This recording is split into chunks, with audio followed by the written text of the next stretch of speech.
King Charles had made his final decision about Queen Camilla's position inside the institution, and by the time she found out, the transfer was already done.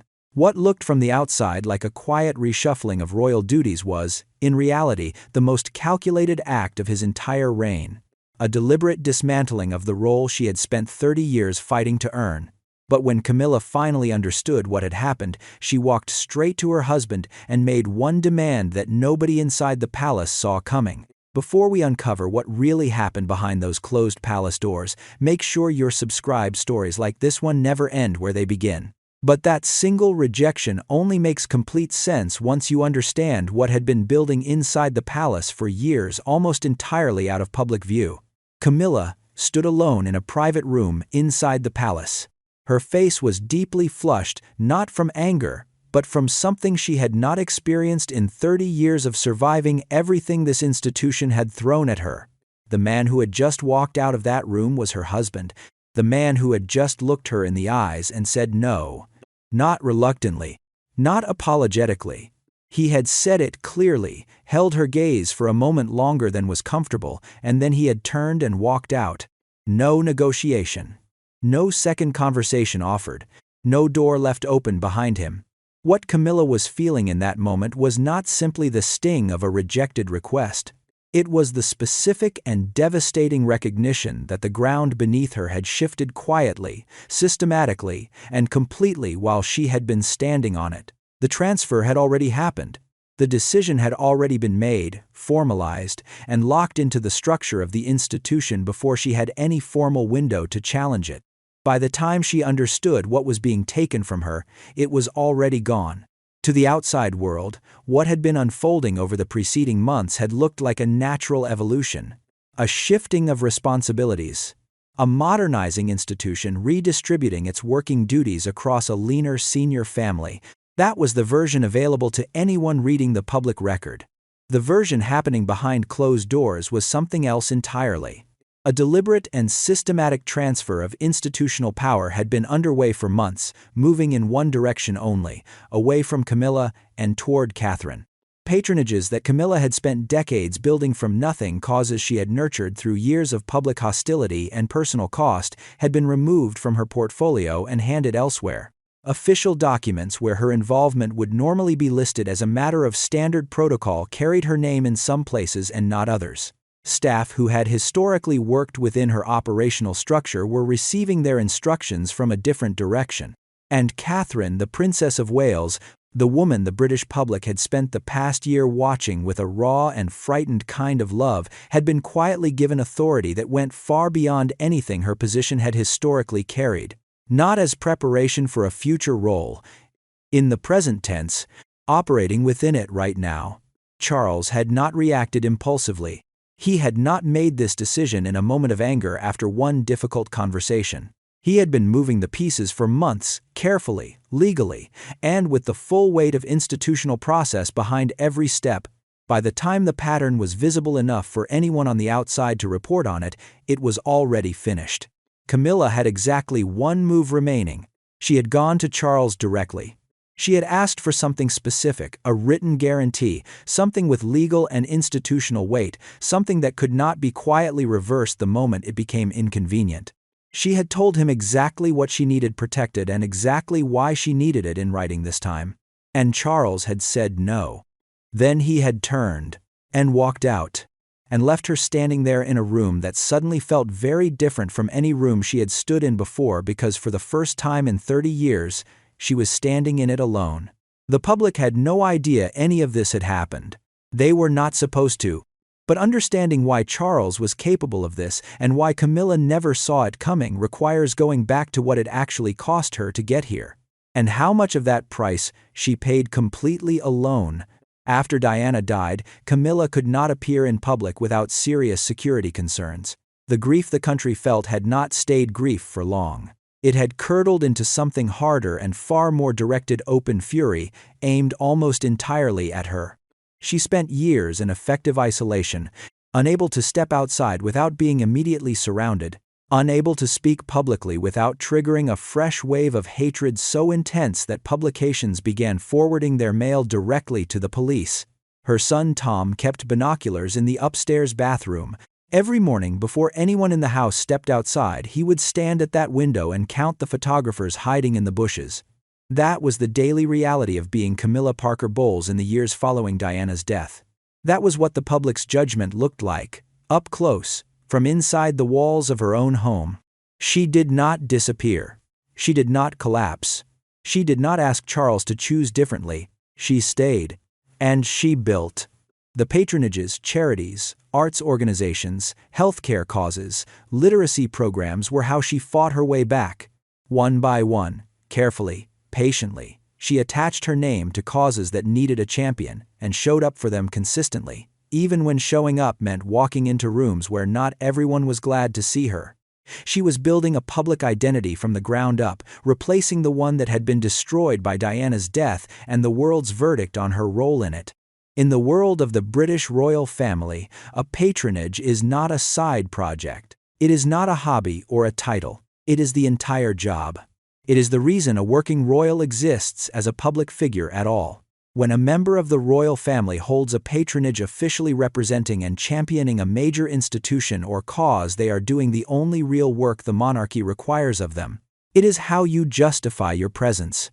It is how you demonstrate that your position inside the institution serves a purpose beyond your own existence within it. Those patronages were the architecture of everything Camilla had built since the worst years of her life. They were not recent additions. They were the result of 2 decades of quiet, consistent, unglamorous work carried out under conditions most people in public life would have found completely unbearable. Removing them was not an administrative decision. It was the systematic dismantling of everything she had constructed piece by piece, cause by cause since the world turned its back on her. And it was done without any public acknowledgement that it was even happening. Around her, the people who had watched her transformation from untouchable figure to working queen were quietly absorbing what they were seeing. Senior aides who had spent years inside the institution, who privately understood what she had endured and what it had cost her, were watching the same pattern the journalists would eventually begin reporting. And they were saying very little out loud. William had not forgotten that before the wedding in 2005, he had sat down with his brother and asked his father directly face to face not to go through with the marriage. He had told Charles it would cause more harm than good. Charles had heard every word and married her anyway. That was how much he had already paid for this woman before the wedding day even arrived. Which is precisely why what happened next was so difficult to understand, even for the people who were closest to him. Because the thing that changed Charles's mind did not come from inside the palace, it came from America. In January of 2023, Prince Harry sat down on CBS national television in front of tens of millions of people and accused Camilla directly of leaking private family conversations to British tabloids to rebuild her own public image. He did not hint at it. He did not imply it carefully or leave room for interpretation. He said it plainly, on camera, to one of the largest audiences in American broadcasting. He called her dangerous. He said she had been forging relationships inside the British press, and that because of those relationships, there would be, in his exact words, people or bodies left in the street. In his memoir, he wrote that Camilla had sacrificed him on her personal public relations altar. He said certain stories printed about him in British newspapers could only have come from someone with direct access to private family information. Someone inside the circle. Someone who had both the motive to rehabilitate her own image and the press connections to do it quietly, consistently, and without fingerprints. Now feel that from Charles's position, he had spent years trying to rebuild his relationship with Harry. Every time he moved toward that reconciliation, every time there was a moment of quiet that suggested something might be repaired, something would surface in the press. Another story. Another detail that felt too specific, too interior, too raw to have come from anywhere but inside the family itself. Stories that made the distance between father and son wider each time they appeared. Stories that made reconciliation feel less possible with every passing month. And now Harry was standing on American television and pointing directly at the woman Charles had chosen over his own sons as the source of all of it. This was not simply a betrayal of Harry. From where Charles was standing, this was a betrayal of every single thing he had sacrificed to protect her. His first marriage, the public's goodwill. his son's blessing. He had absorbed every cost this relationship had ever asked of him. He had paid every price without hesitation. And the accusation now being made publicly, internationally, in Harry's own voice, was that the woman he had paid for with all of that had been using her press connections to protect herself at the expense of the very son Charles was desperate to keep close. That landed somewhere deep, and it did not leave. But sources close to the palace say the damage did not stop at what Harry was saying publicly. Something else was building quietly behind closed doors, something that had nothing to do with interviews or memoirs or television appearances. Something that was happening inside the institution itself, in the daily operations of the palace, in decisions being made and unmade in rooms Charles did not always know about until after the fact. Charles had one driving vision for his reign. He had spoken about it publicly and repeatedly: a leaner monarchy, a more accountable institution, one that could justify every decision it made and every penny it cost. He had staked his reputation as king on delivering exactly that. And the people closest to him were beginning to see something that troubled them deeply. The problem was not coming from the outside. It was not Harry. It was not the press. It was not public opinion or international commentary or anything that originated beyond the palace walls.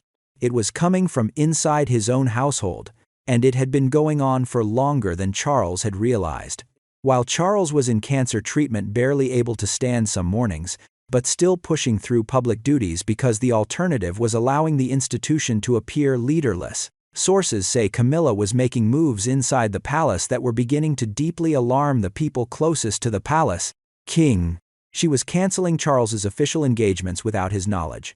Commitments that had been scheduled, confirmed, and formally communicated to foreign dignitaries and government officials were being quietly pulled back, not postponed with explanation, not rescheduled with courtesy, simply withdrawn.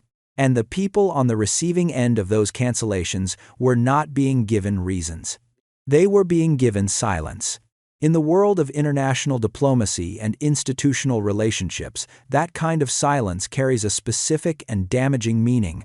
It makes a king look either too sick to function or too weak to control his own household.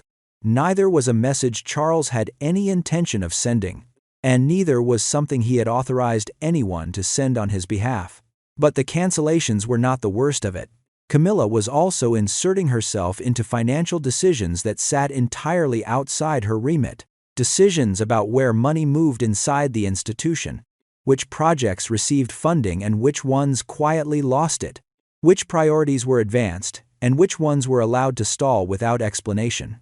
These were not ceremonial questions. These were operational decisions that shaped how the monarchy functioned and how it was perceived by the people who worked within it and around it. Charles had built his entire public identity as king around accountability and modernization. He had spoken about it constantly and specifically cutting waste, justifying expenditure, proving that the institution could meet the standards it asked of everyone else. That was not rhetoric. It was the foundation of his reign. And now his wife was making moves behind the scenes that directly contradicted everything he had staked his reputation on. Moves that, if they became visible to the outside world, would make him look like a man who could not run his own institution. He confronted her directly. He told her she was crossing a line. He told her clearly that her role had boundaries and she was moving past them in ways he would not accept. He was not shouting. He was not dramatic. Charles, when he is truly serious, becomes very still and very precise, and that stillness, according to those who have been on the receiving end of it, is far more unsettling than anger. What happened next shocked the people who later heard about it. Camilla did not flinch. She did not look away.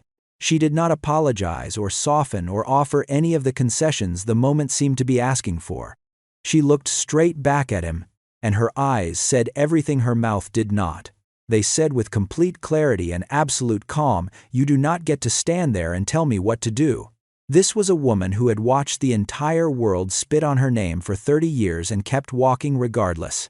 And now the one person in the world who knew exactly what that cost had been was standing in front of her and telling her she had gone too far. Charles felt every word she did not say, and that was the moment he understood something he could not unfeel. This woman was not his partner in the project. She was collecting a debt he had never agreed to owe and one she had clearly decided was now due. He knew then that something had to change.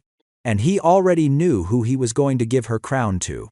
While Harry and Meghan were consuming every headline available Netflix deals, tell-all memoirs, podcast launches, interview after interview, something completely different was happening on the other side of the palace.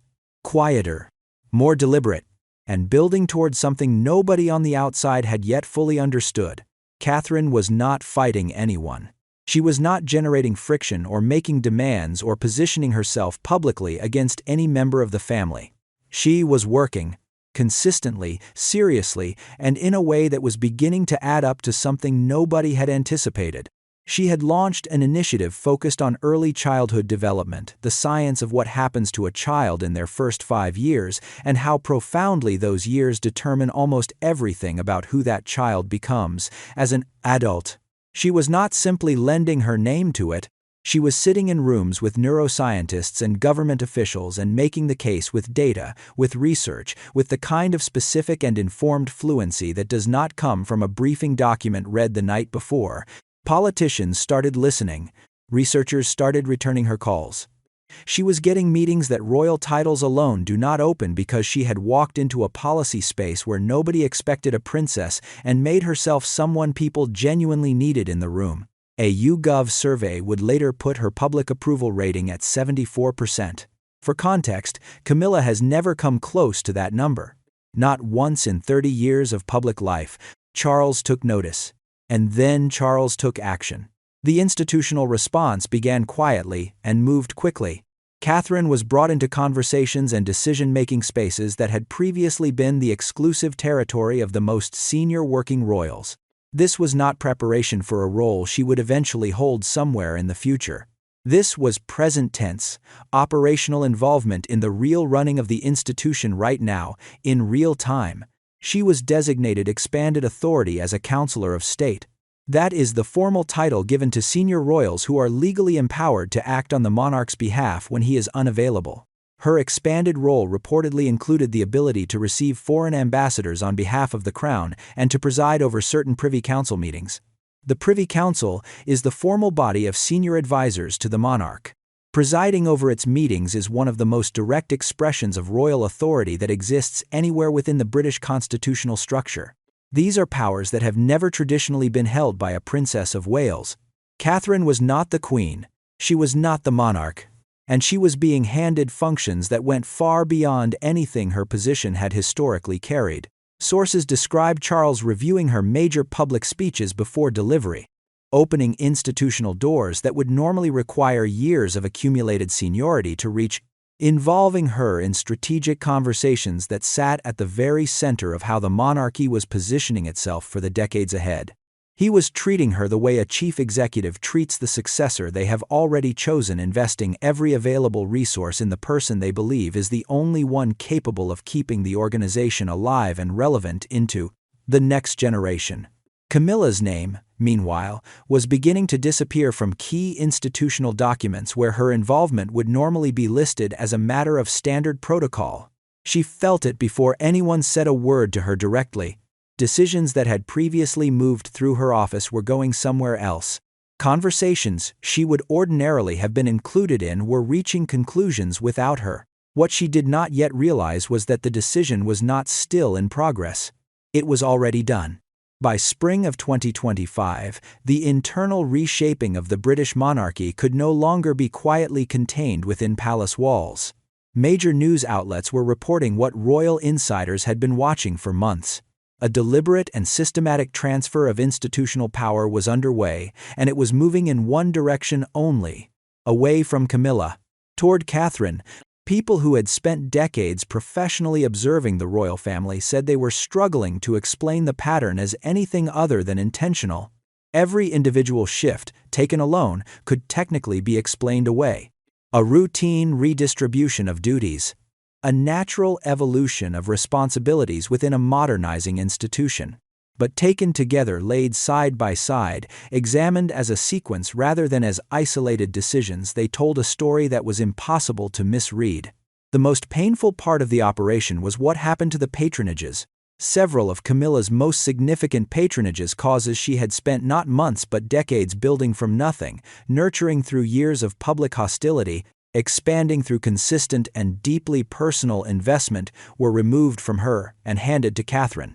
These were not recent additions to her portfolio that could be reassigned without consequence. These were the foundation of her public identity, the proof of her rehabilitation, the evidence, accumulated painstakingly over 20 years, that she had earned her place inside this institution through something more than proximity to the king. Removing them was the systematic deletion of everything she had constructed since the worst years of her life. And it was executed without any public announcement, without any formal acknowledgement that it was even happening. The world was not supposed to notice. And for a time, it didn't. But here is the detail that reveals how complete and how deliberate the operation truly was. The counselors of state legislation, the formal legal instrument that expanded Catherine's authority and empowered her to act on the monarch's behalf, had already been passed through Parliament. Not proposed, not under review. Already passed. Already law. By the time external journalists had gathered enough evidence to begin reporting on the broader pattern, Catherine's expanded authority already carried the full force of legislation behind it. This was not a palace preference that could be quietly reversed if circumstances changed. It was written into the constitutional framework of the British state. Charles had moved every piece into position before Camilla had any formal mechanism available to challenge a single one of them. Read that again slowly. The operation was already legally complete before Camilla understood it was happening. The confrontation in that private room, the moment she looked back at him with eyes that said, "You do not get to tell me what to do," had not triggered this decision. It had simply confirmed one that Charles had already made, formalized, and locked permanently into place. He had not reacted in anger. He had planned in silence. And by the time his intentions were visible, there was nothing left to stop. This is the moment the audience should stop and reconsider everything they have watched so far. Because if the decision was already finished, already law before the confrontation even happened, then the question is no longer what made Charles angry enough to act. The question is far more unsettling than that. How long had he known? How long had he been planning? And was there ever a version of this story in which Camilla could have done anything differently, or had the outcome already been decided long before she realized there was anything left to lose? Camilla had exactly one move remaining. And she used it. Camilla went straight to Charles. She did not send a message through an aide. She did not request a formal meeting or allow the usual palace protocols to create distance between the question she needed to ask and the man she needed to ask it of. She went to him directly, and she asked for something that nobody inside the institution had anticipated. She wanted a written guarantee, not a conversation, not a reassurance, not another private understanding between two people who had spent 30 years navigating this institution on the strength of things said quietly and never recorded. She had been burned by an unwritten understanding before. The agreement made publicly before the 2005 wedding had been explicit: she would be princess consort only, never queen. That was the price of getting the British people to stop actively rejecting the relationship. It lasted until Charles had accumulated enough power to change it unilaterally.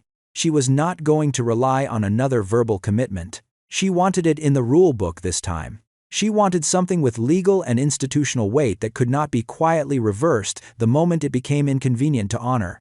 Specifically, she wanted written protection covering three things: her rank, her remaining patronages, and her status protected against any further transfer of power, regardless of shifts in public opinion or changes in internal palace strategy. But there was a fourth layer to what she was asking for, and it was the layer that revealed exactly how clearly she understood the full shape of what was happening around her. Charles is a man in his 70s who has been battling cancer. His long-term health is genuinely uncertain. When Charles eventually dies, William becomes king. William, who before his father's wedding had sat down with his brother and asked Charles face to face not to go through with the marriage. William, who has no documented warmth toward his stepmother and no publicly known interest in protecting her position inside the institution. William, who would inherit the throne with no written agreement requiring him to treat her with anything beyond the most basic courtesy the role demanded.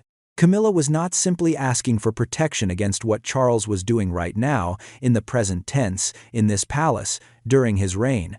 She was asking for protection against a future without her husband, against a new king who had opposed her from the very beginning and who would arrive at the throne under no obligation, written or otherwise, to honor anything his father had promised. She had watched what this institution was capable of when it decided someone was no longer useful to it. She had lived through the years when it had made that calculation about her. She knew exactly how quickly a position could be dismantled when the person who had built it was no longer in the room to defend it. So she stood in front of her husband and she asked him to make it permanent, to put her protection into writing, to give her something that would survive him. The room was very still. Charles looked at her for a long moment, the kind of silence that has weight to it that presses against the walls and makes the air feel different. The kind of silence that, when it finally ends with something that cannot be taken back. He looked her in the eyes, and he said no. Then he turned, and he walked out of the room, and he left her standing there, completely alone, in a silence that told her everything the word itself had not needed to. What happened after that moment reached further than either of them could have contained.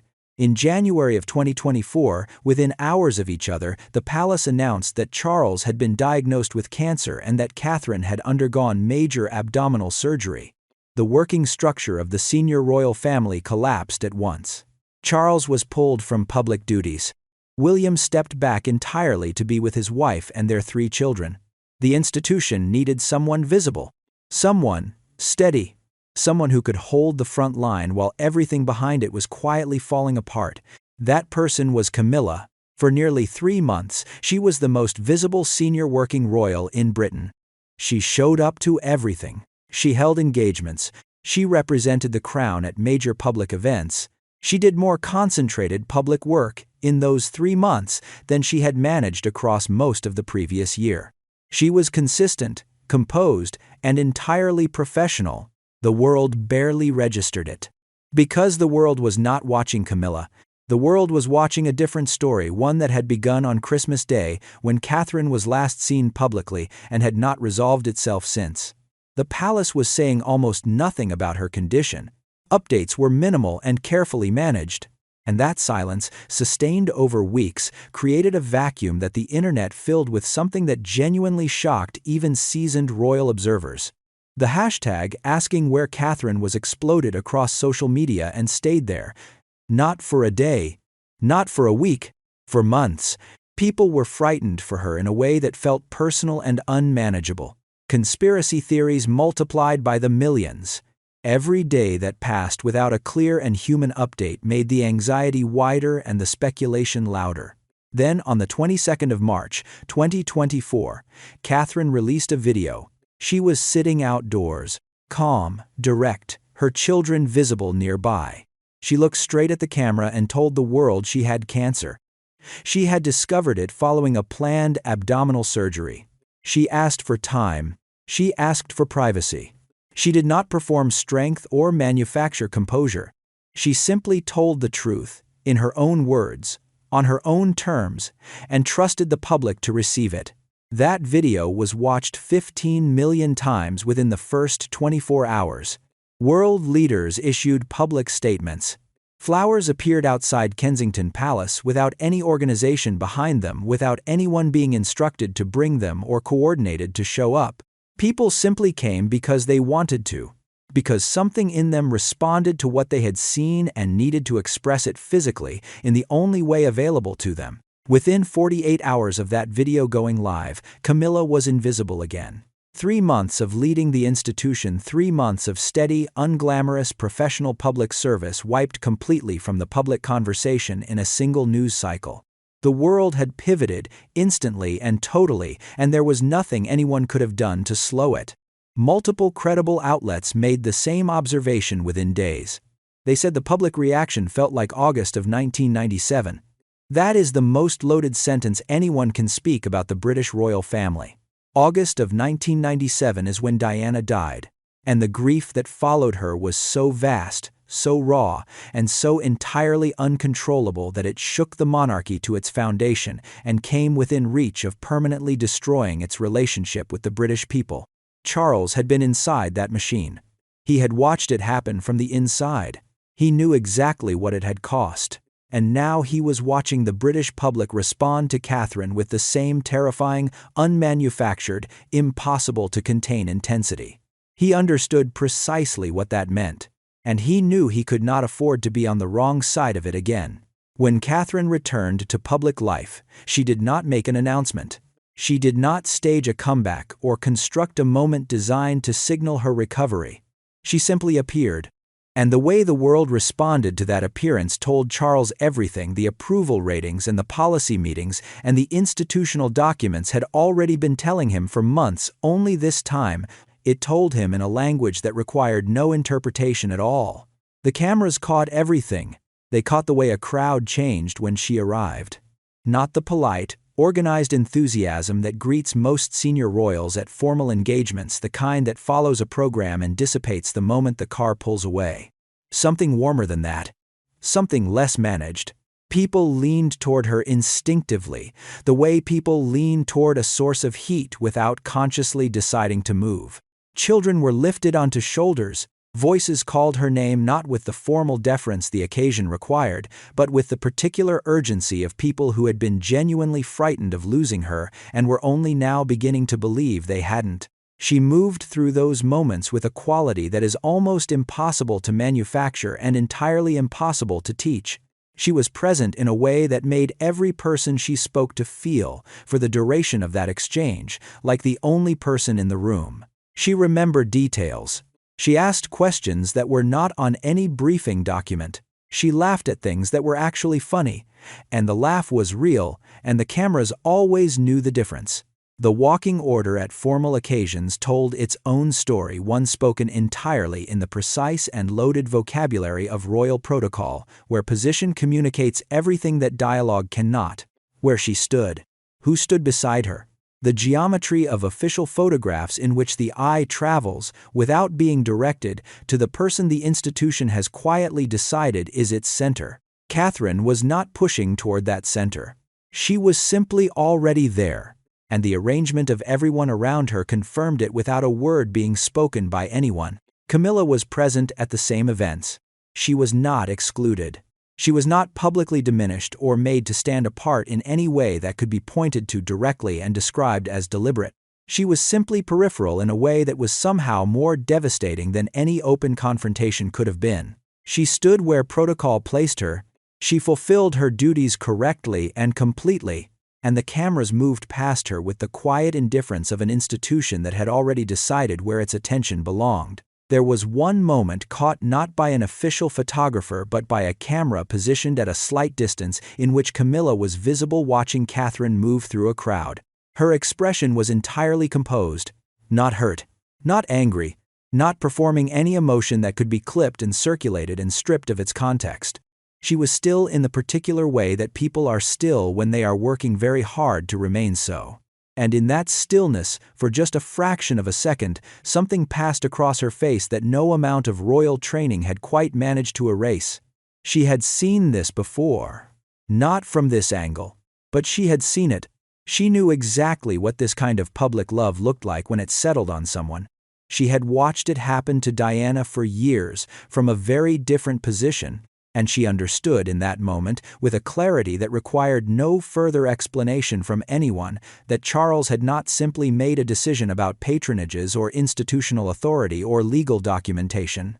He had made a decision about who the monarchy needed to survive, and the public had already made the same one. Go back to the beginning. Not of this story of his. A darkened driveway at Highgrove. A valet sent each morning to physically rearrange an untouched bed so it looked slept in. Security alarms switched off after midnight so she could move through the house without triggering them. Protection officers calling ahead so his car could roll into her driveway in complete darkness, invisible from the road. The nickname that followed him through those years, the Prince of Darkness, which he accepted and carried without complaint because losing her again was something he had decided, at a level beneath reason, that he was simply not willing to do. He had chosen her when the palace tried to separate them. He had chosen her through Diana's marriage and Diana's grief and Diana's death. He had sat with his sons when they came to him before the wedding and asked him directly, face to face, not to go through with it. He had heard every word they said. And he had married her anyway. That was who Charles was. For 30 years, that was the single most defining thing about him.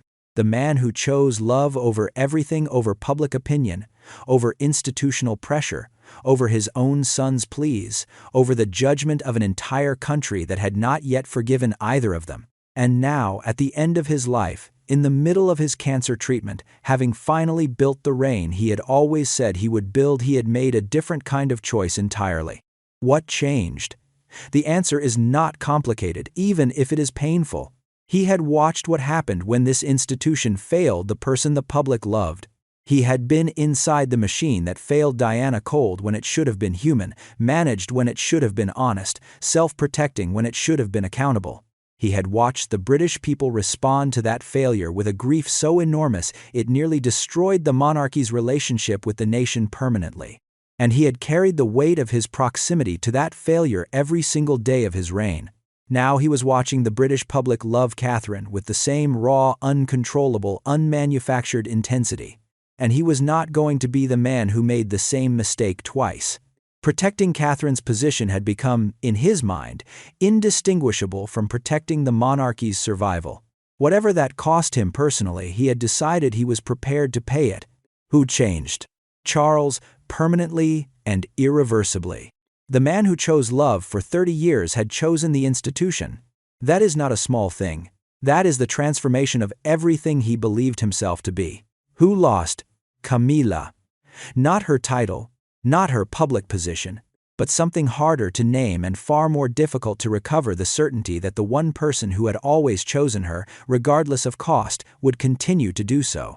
That certainty is gone, and its absence changes the architecture of everything she thought she had built. Who gained? Catherine, not because she fought for it, not because she asked for it or positioned herself toward it, but because she showed up consistently, honestly, and in the only way that has ever truly mattered inside this institution. She made the public feel something real. And in a monarchy, that is not a soft quality. That is the entire point. What was permanently altered? The private understanding between two people who had survived everything this institution and this country had thrown at them until, in the end, they could not survive each other. Charles had spent 30 years choosing Camilla over the monarchy.